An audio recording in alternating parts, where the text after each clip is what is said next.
3 years after my divorce was final, a woman in a gray blazer knocked on my door before I'd finished my first cup of coffee.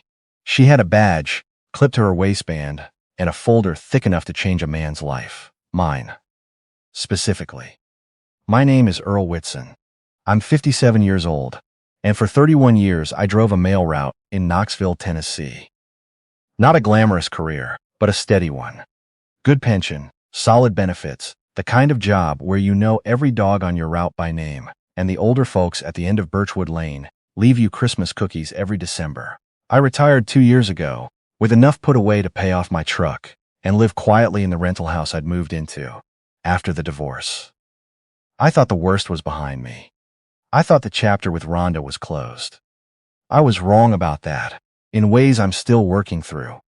It was a Thursday in March, cold enough that the grass was still stiff with frost.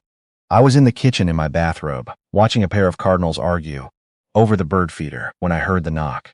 Not a neighbor's knock. 3 deliberate raps with a fist, the kind that announce rather than ask. The woman at my door introduced herself as Agent Kimberly Shores, Office of Financial Crimes, State of Tennessee. She was maybe 40, dark hair, a lanyard with her photo ID that she held up long enough for me to read it. She asked if she could come inside. "Mr. Whitson," she said, seated across from me at my kitchen table with her folder open between us. "Are you aware of any loan applications submitted in your name over the past 2.5 years?" "No," I said. "I haven't applied for anything. I live on my pension." She slid the documents across the table. 7 loan applications. First Tennessee Bank, Volunteer Federal Credit Union, 2 online lenders I'd never used. My name, my social security number, my old home address, the house where I'd lived with Rhonda for 23 of our 26 years of marriage. Signatures that looked close enough to mine to make my stomach turn. Total outstanding, Agent Shores said, is approximately $54,000. I didn't say Rhonda's name out loud, but it was the only name in my head. She was the one who had handled our finances for the entirety of our marriage. I drove the route. I came home tired. I handed over my paychecks and trusted her to manage the numbers. She knew my social security number the way she knew her own birthday. She'd filed our taxes every year, renewed our insurance, set up our joint accounts, managed our mortgage payments. I hadn't given her any of that information after the divorce. I hadn't needed to. She'd had it for over 2 decades. We'd been divorced for 3 years. She filed, not me.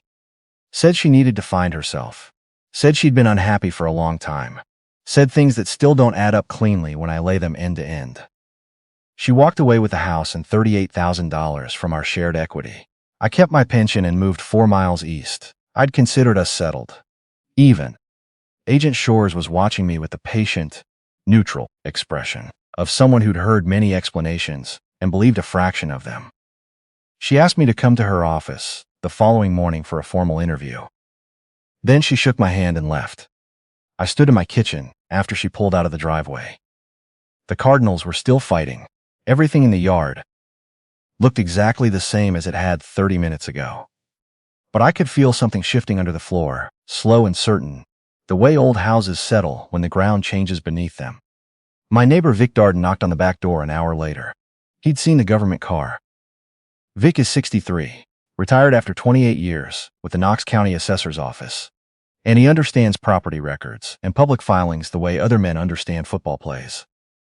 He made himself a cup of coffee from my machine without asking, because that's the kind of neighbor he is, and he sat down. I told him everything. Loans, $54,000. Rhonda's name on the logic of it, even if not yet on paper.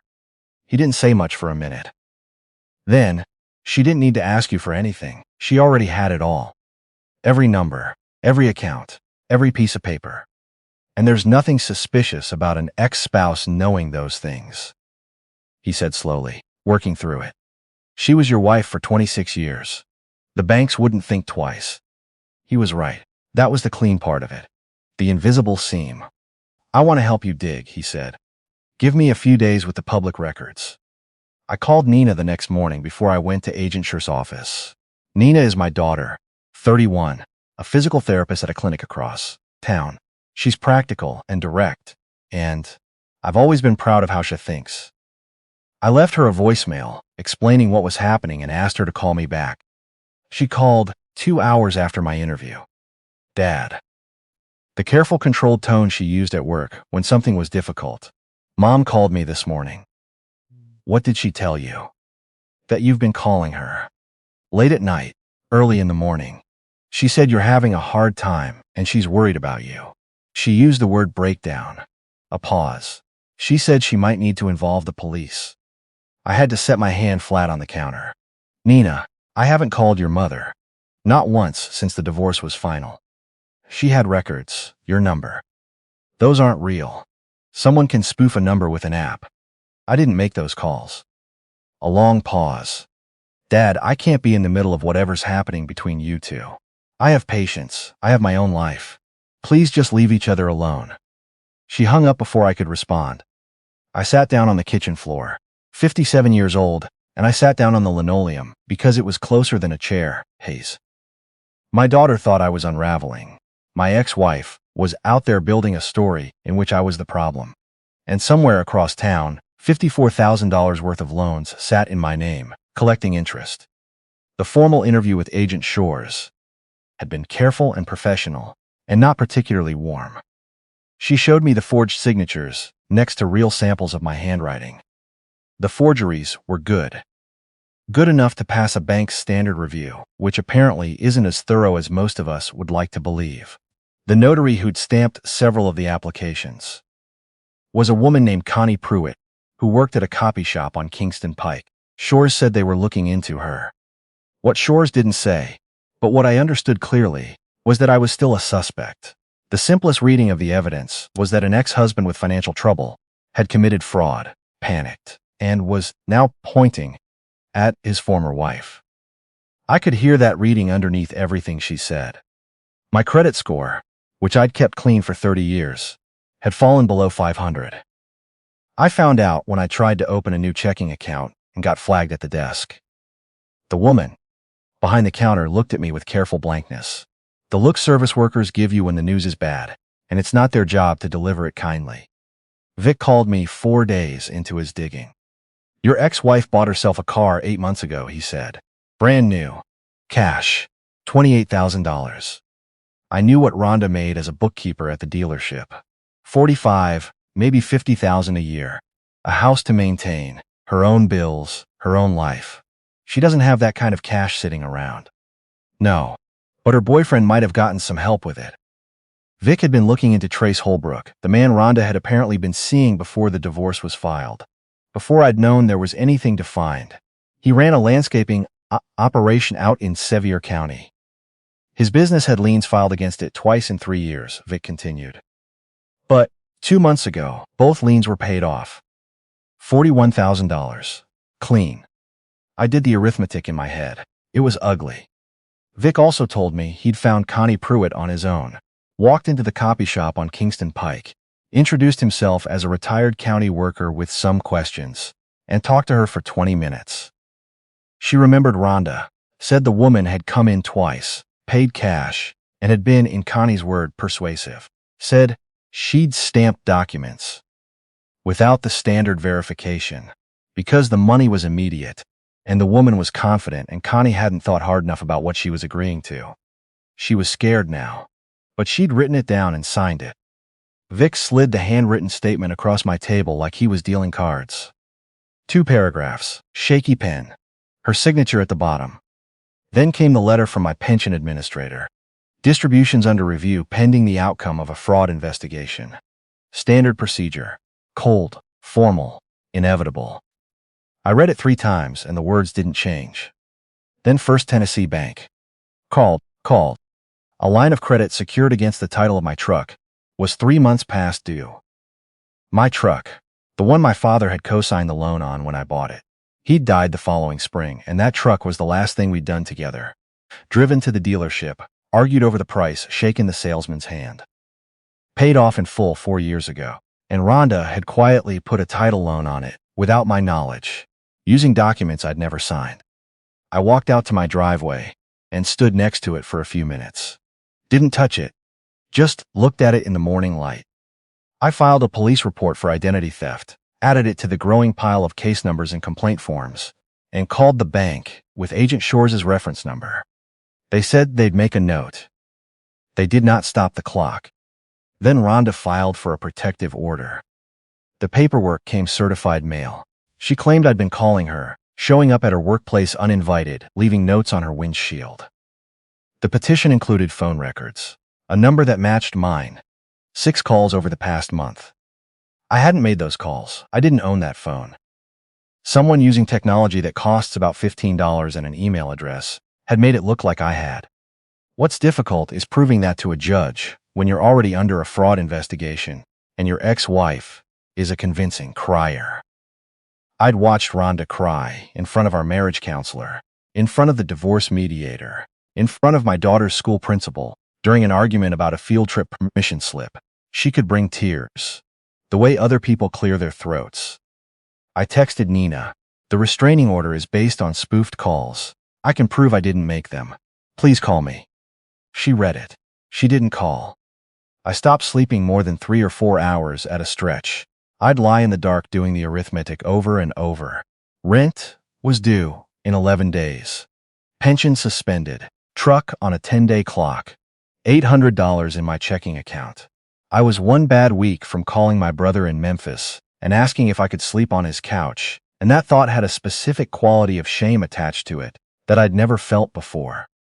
Vic knocked on my door at 7 in the morning on a Wednesday, 2 weeks after the protective order landed. He had coffee and a printout. Rhonda's been treasurer of the VFW Auxiliary Chapter on Middlebrook Pike, he said. 2 years. Their activity fund is short by close to $19,000. I stared at the printout. The veterans of foreign wars. Bingo nights, bake sales, donation drives. The chapter bookkeeper noticed irregularities a couple months back and filed an internal report. He set his coffee down. That report just found its way to Agent Shores. She'd been stealing from veterans.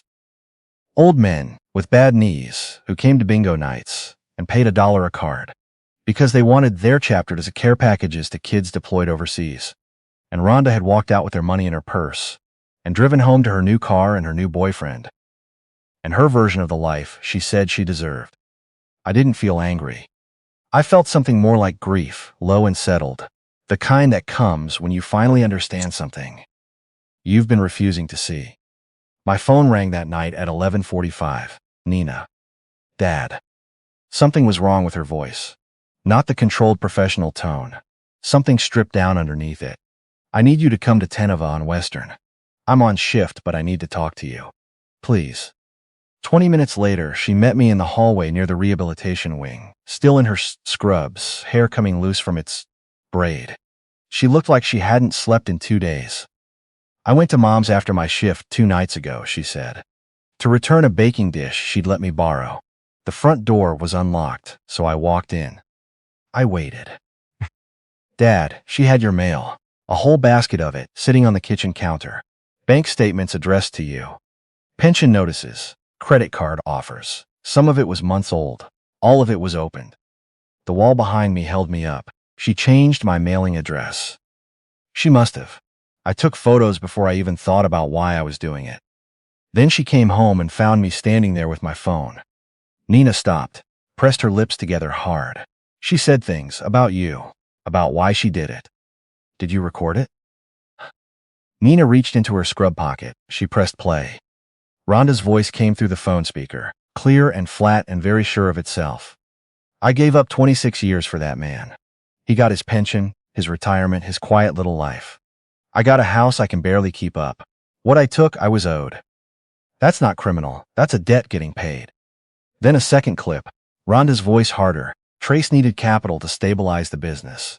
I handled it. I handle everything. I always have. We stood there in that hospital hallway, and I listened to my ex-wife explain her reasoning. When the recording stopped, Nina looked at me, and her eyes were wet. I'm sorry, she said. I should have believed you from the beginning. She's my mom, and I wanted her to be the person I thought she was. I pulled her into a hug. She held on tight, and for a minute, neither of us said anything. It's not your fault, I said. She's had 26 years of practice. I know now. She pulled back and wiped her eyes with the back of her wrist. And I'm choosing you. That's not a temporary decision. My phone buzzed. Rhonda, I know you talked to Nina. You always turn people against me. This isn't finished, Earl. I held the screen up. Nina photographed it with her own phone without being asked. Save everything, I said. Already doing it. We went to Agent Shore's office the next morning. Me, Nina, Vic. Nina laid out the printed photographs of the stolen mail. Timestamps. Visible. She played both audio recordings. Vic presented the notary's signed statement and the property records tying Trace Holbrook's debt payoffs to the exact months when the fraudulent loans were processed. Agent Shores listened to everything twice, took notes, asked a few careful questions. Then she leaned back in her chair and looked at me. Mr. Whitson, I owe you an apology. When this case first came across my desk, the evidence was ambiguous enough that I had to treat you as a potential party to the fraud, not just a victim. I should have found a way to communicate that without making you feel presumed guilty. She paused. I'm correcting that now. Trace Holbrook was arrested 6 days later. Conspiracy and accessory to wire fraud. His business accounts were frozen that same morning, and the investigators found direct transfers from 2 of the fraudulent loan accounts into his business operating fund. Not subtle, not clever. Just the moves of someone who thought the geography between himself and the crime was wider than it was. He gave a statement almost immediately, most of which Agent Shores said she didn't entirely believe. But enough of it was useful. Rhonda's attorney argued circumstances. Financial stress after the divorce. Emotional instability. A temporary lapse in judgment that had somehow lasted 2.5 years and involved 7 financial institutions and a veterans auxiliary chapter. The jury heard from the VFW's chapter president, who was 82 years old, drove himself to the courthouse, and sat in the witness chair with his back perfectly straight. They heard from 2 other victims, elderly members of the auxiliary, whose personal information Rhonda had accessed through the chapter's care ministry records. Apparently, she'd tested smaller frauds on them before scaling up to mine. They heard Nina. They heard the recordings. They deliberated for 10 hours, guilty on all counts. The judge sentenced Rhonda to 14 years in federal prison. Trace Holbrook received 4 years as an accessory. I watched Rhonda's face when the jury read the verdict. She didn't look at me. She stared straight ahead, jaws set, and I could see her in that moment deciding, the way she always decided, that this was someone else's doing. I recognized that look. I'd spent 26 years learning to work around it. I felt a quiet I hadn't expected. Not satisfaction, not grief. Just a long, clean silence, like the moment after a phone you've been waiting on stops ringing. 4 months later, Nina helped me carry boxes into a small house I'd bought in Sequoia Hills. 2 bedrooms, a yard with an oak tree. Old enough to have opinions, a west-facing porch for watching sunsets. The settlement with the lending institutions that had approved fraudulent loans without adequate verification had covered the down payment. My pension was reinstated with full back pay. My credit was being rebuilt item by item, each dispute letter going out with Agent Shore's case number attached. Vic helped carry boxes, despite my telling him 3 times he didn't need to. You're 63 years old, I said, taking a box from him. You're 57, and you've had a harder year than me, he said, and took the box back. Nina brought sandwiches.